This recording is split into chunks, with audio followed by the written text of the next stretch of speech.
A ver, la última obra de Akira Toriyama, Dragon Ball Daima, ya ha llegado. Y lo que debería haber sido una celebración para todos, pues se ha convertido en todo lo contrario, en una división brutal entre los fans.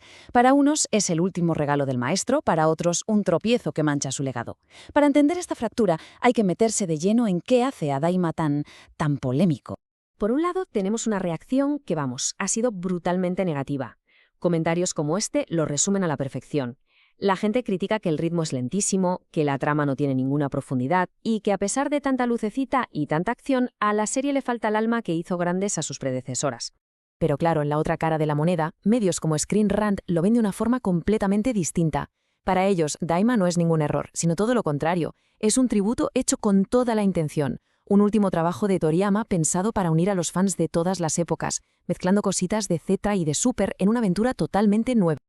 Entonces, ¿quién tiene razón? Bueno, para intentar aclararlo, vamos a desgranar punto por punto esta división, vamos a intentar entender su cronología, que tiene tela, la visión que tenía Toriyama y los argumentos a favor y en contra. A ver si así entendemos el complicadísimo legado de Daima.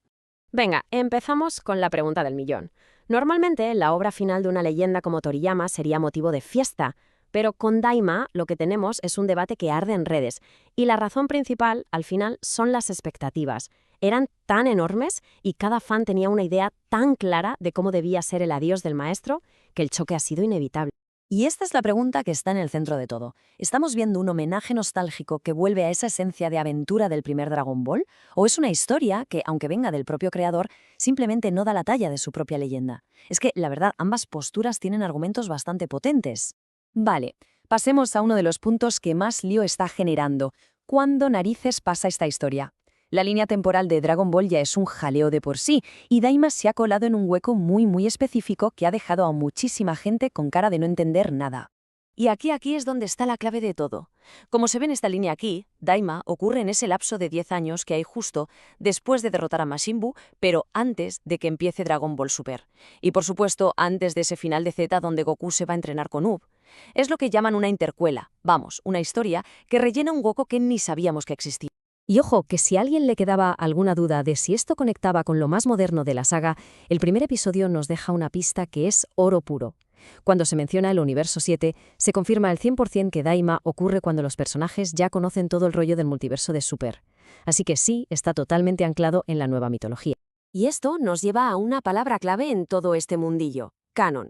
Porque, a diferencia de Dragon Ball GT, que fue una invención del estudio de animación, Daima tiene detrás a Toriyama, implicado hasta el fondo en la historia y los diseños. Y esto, para la mayoría, la convierte en parte oficial de la historia, sí o sí. Y claro, eso hace que las posibles contradicciones duelan todavía más.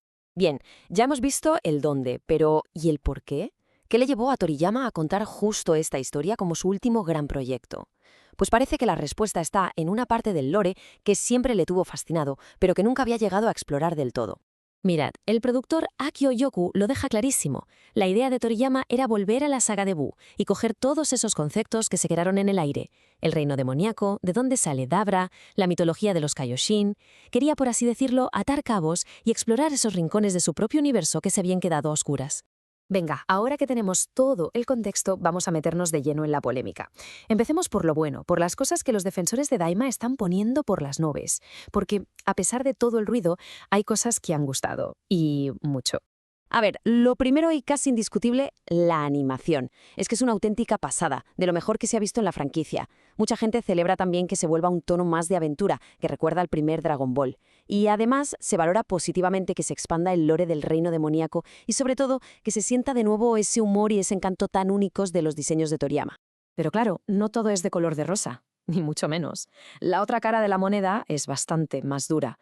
Para un sector enorme del público, las cosas buenas no son suficientes para compensar lo que ven como fallos garrafales en la historia y en el propio concepto de la serie.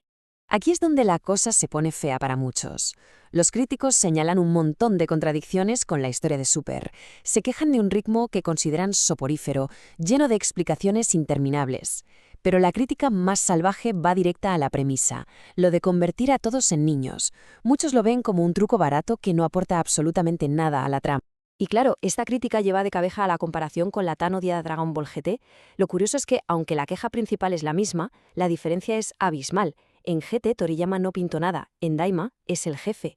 Y esto nos deja con una pregunta fascinante. ¿Por qué Toriyama, sabiendo el batacazo que fue GT, decidió volver a una idea tan parecida? Y es que, al final, esta cita de un fan en Reddit lo clava. Resume a la perfección ese sentimiento de decepción. La sensación de que, vale, la animación es espectacular, pero a las peleas les falta el peso, la tensión, esa crudeza emocional que hizo de Dragon Ball Z un fenómeno mundial. Es todo forma, pero muy poco fondo. Y con todo esto sobre la mesa llegamos al final. ¿Qué hacemos con Dragon Ball Daima? ¿Cómo hay que recordarla? Su legado, desde luego, va a ser uno de los más discutidos y debatidos de toda la historia de la franquicia. Es que esa es la gran paradoja de Daima, ¿no? Por un lado es la visión final, la historia personal de su creador, una obra de animación brutal que quiere explorar los orígenes de su mundo. Pero por otro, es una serie que genera contradicciones, que no cumple las expectativas de sus fans más fieles y que al final parece que complica más el canon de lo que lo enriquece. Y con esta pregunta lo dejamos. ¿Cómo va a pasar Daima a la historia? ¿Será ese último regalo de Toriyama, con sus fallos, pero hecho con cariño? ¿O será una nota a pie de página, algo innecesario que en el futuro se preferirá ignorar? Pues solo el tiempo lo dirá, pero lo que está claro es que, incluso con su último capítulo, Dragon Ball nos demuestra que su legado sigue más vivo y más polémico que nunca.